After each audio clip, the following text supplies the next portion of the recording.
Our opening prayer is from Molly Bolton. Let us pray.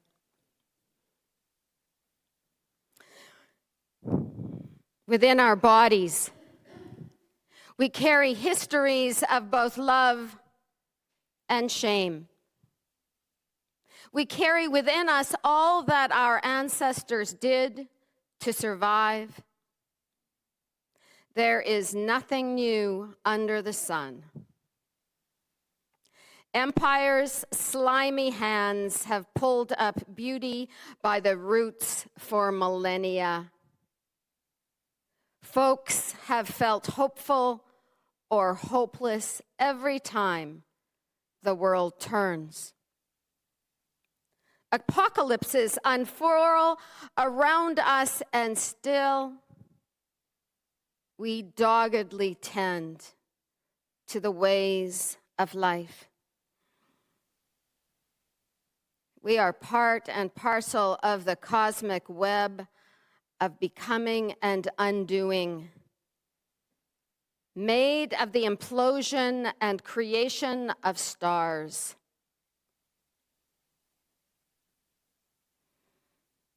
Bless our practices of hope, unwieldy and surprising God. Keep us stubborn in the ways of love. May it be so.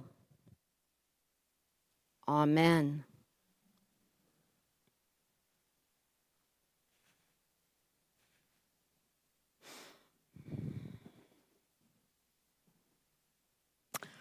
I have been listening my way through. That's my version of reading. I have been listening my way through Thomas Cahill's series entitled The Hinges of History. It is a 7-volume series in which he recounts formative moments in Western civilization, but more specifically, he recounts the historical and cultural context that shaped and reshaped this tradition. And what I love about the series, and it gets heady sometimes, is that it reveals all of the worldly influences that reshaped this tradition throughout every era.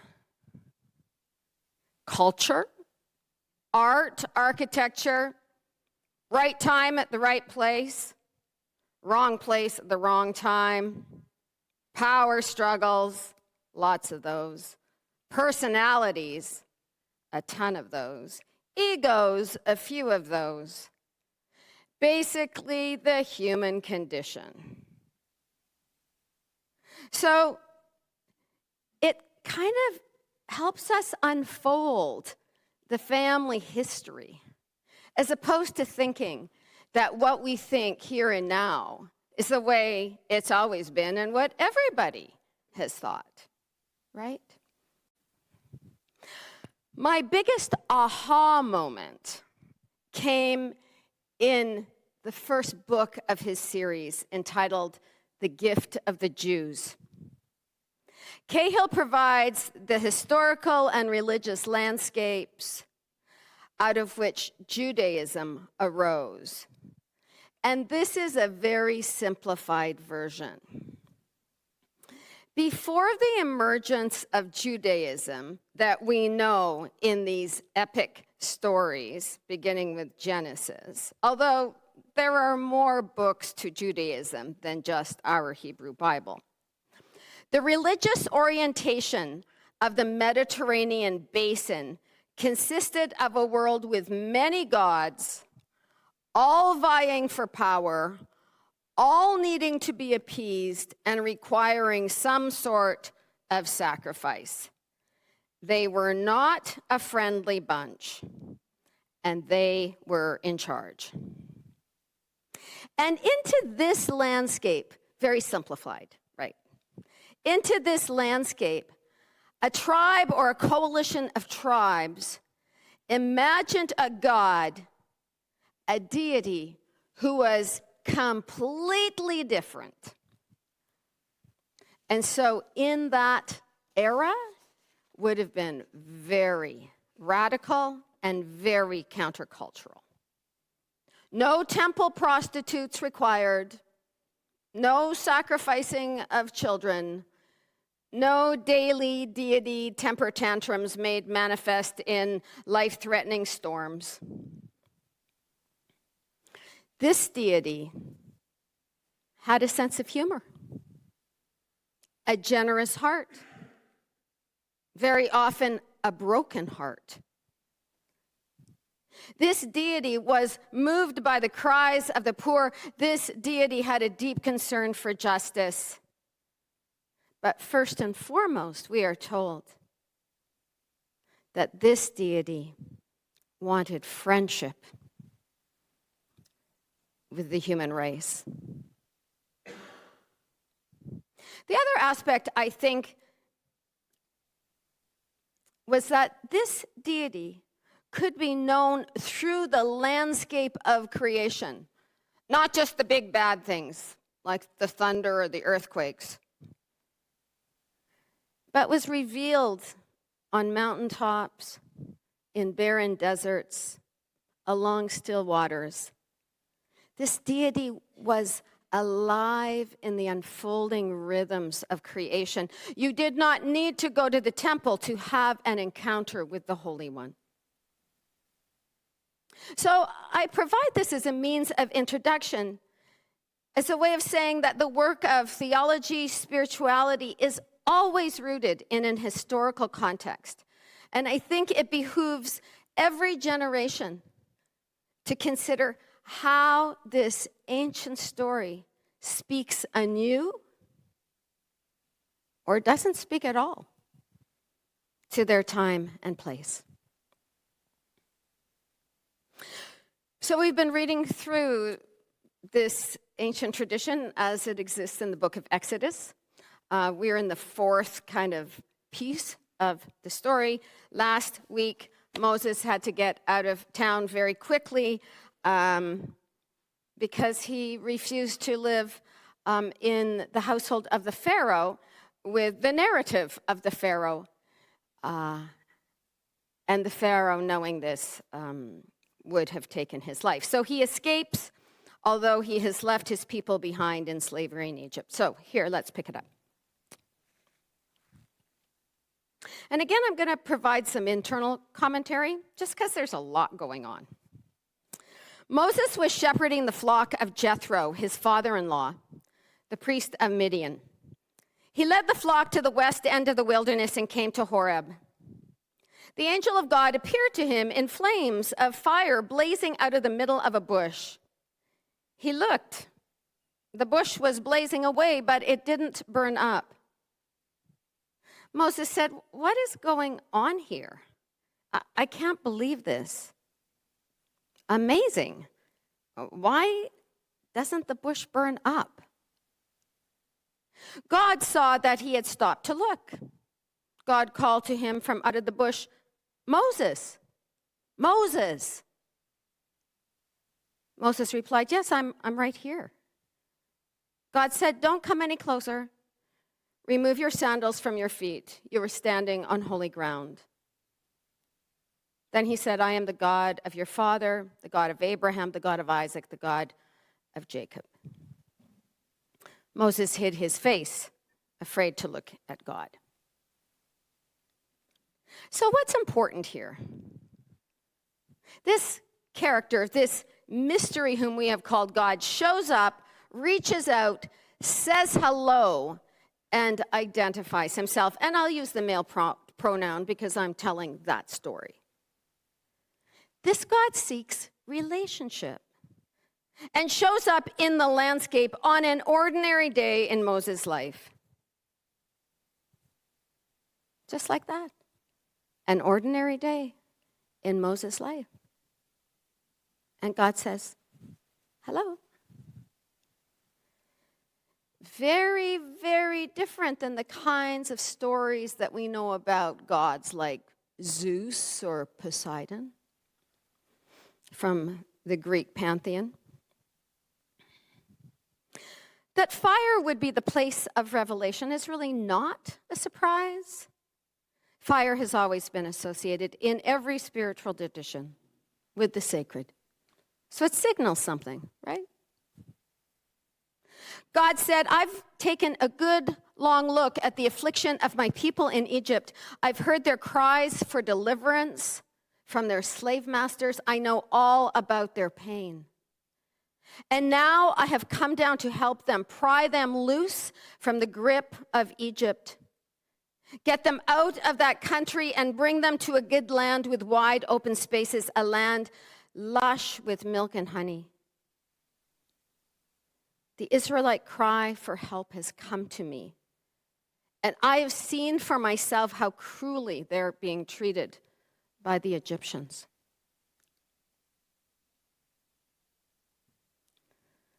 This is so important. Consider that in that historical context, and many since then, that the Pharaoh would have been considered to be a god in his own right, just as every emperor of Rome was considered to be the son of God, each one born of a virgin. I'm just kind of waiting for Trump to announce the same thing, you know. And therefore, each one representing the will of heaven, blessed by the gods, blessed to plunder and destroy and enslave and defeat and raid and rape. But this story speaks of a very different God. It is a God who hears the cries of those who suffer and who has a plan to liberate them and lead them to a land of their own. Just as an aside there, we know that will be problematic. But let's not focus on the politics of a people of Israel displacing those who lived in Canaan. Let's not lose sight of this God experiencing the pain of those who suffer. It's time for you to go back. I'm sending you to Pharaoh to bring my people out of Egypt. Moses answered, but why me?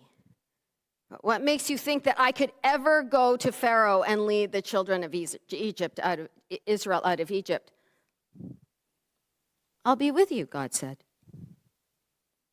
Then Moses said to God, suppose I go to the people of Israel and I tell them, the God of your father sent me to you, and they ask me, what is his name? What do I tell them? God said to Moses, and this is the most recent translation. There have been several. I will be who I will be. Tell that to the people of Israel. So a couple of things. God is looking for a partner. This God requires humans to support the scheme of liberation, this initiative to reduce human suffering, this taking on the tyrant. And Moses is perplexed. Really? Me go to the Pharaoh? Do you know how that works? How is that ever going to work? I'll be with you, is the reply. That is a pretty consistent theme in our sacred story. Consistent accompaniment. But something else is implied, and that is this. God is not with the Pharaoh. Not with the tyrant who declares himself to be God. And then God reveals something else about his identity. Just in case we want to set this identity of God in stone. I will be who I will be. So don't chain me to a creed or a political perspective or a pecking order or even a religion. We all know where that goes. which reaffirms that any name that we apply to this mystery is going to be inadequate, and therefore our language is stories. Now be on your way, gather the leaders of Israel, tell them God, the God of your fathers, appeared to me saying, I've looked into what's being done to you in Egypt. Believe me, they will listen to you. Then you and the leaders of Israel will go to the king and say to him, God, the God of the Hebrews, has met with us. Oh, I know the king of Egypt won't let you go unless forced to. We'll work that out. So I think it's important to consider how radical this vision of God would have been in the context of 1000 to 500 BCE. How radical in a world where every king was considered a god who commanded an army of soldiers and slaves to do his bidding, and the average man, woman, and child was simply a victim of their exploits. This version of God, revealed in the epic narratives of our tradition, is very different. And yet we know that throughout the Old Testament, this God is also portrayed as big and brutal and pissed off, smiting the enemies of Israel and sometimes the Israelites themselves.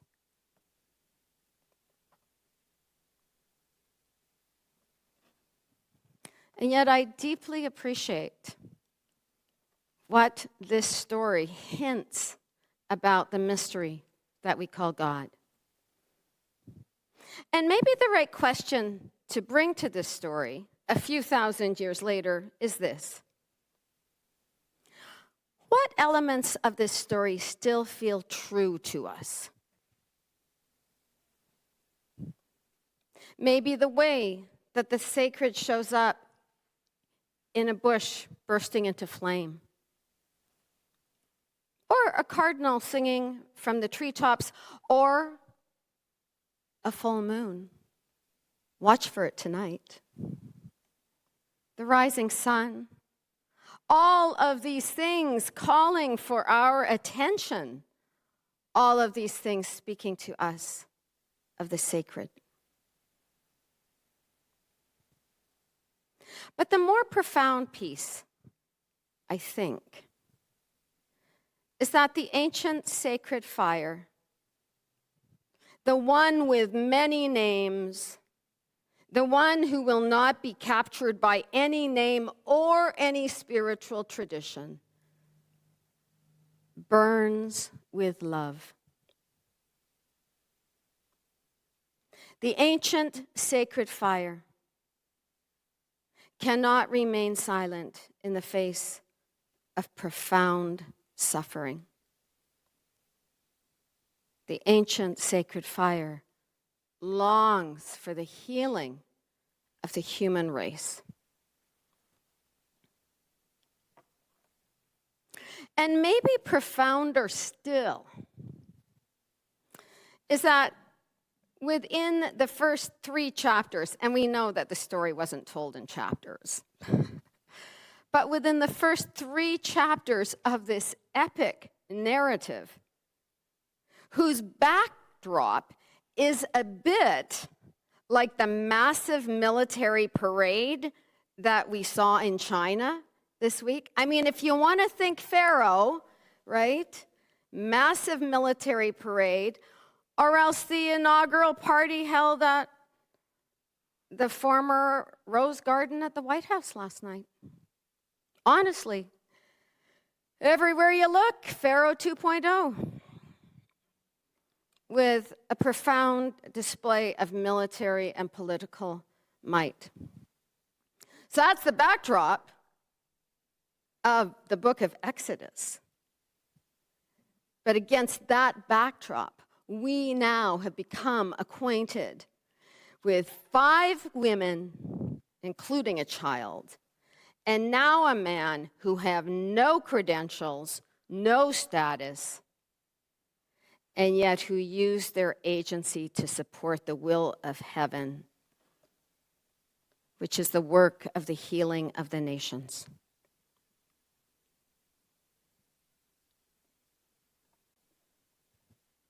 So I have found thinking through these 3 chapters quite profound in this time and space, given the backdrop in which we are struggling to find our way, find our purpose,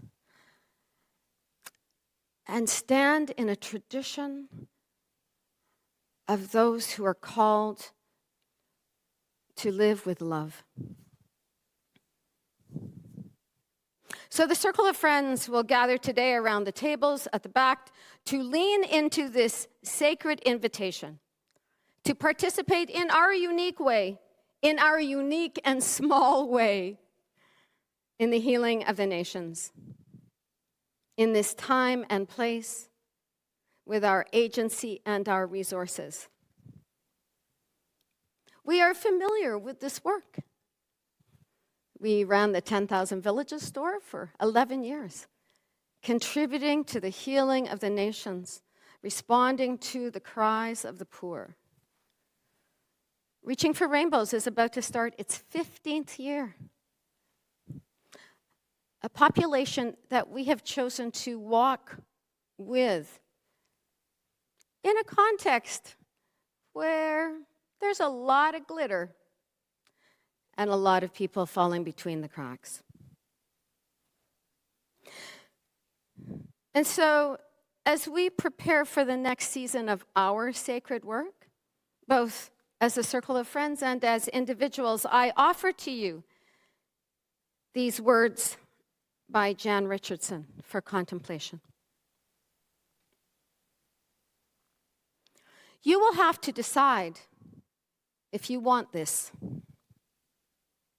Want the blessing that comes to you on an ordinary day when you are minding your own path, bent on the task before you that you have done 100 times. You will have to choose for yourself whether you will attend to the signs, whether you will open your eyes to the searing light, the heat, whether you will open your ears, your heart, to the voice that knows your name, that tells you that this place where you stand, this ground so familiar and therefore unregarded, is in fact holy. You will have to discern whether you have defenses enough to rebuff the call, excuses sufficient to withstand the pull of what blazes before you. Whether you will hide your face, will turn away, back toward what exactly? No path from here could ever be ordinary again, could ever become unstrange to you, whose seeing has been scorched beyond all salving. You will know your path not by how it shines before you, but by how it burns within you, leaving you whole as you go from here, blazing with your inarticulate and inescapable yes.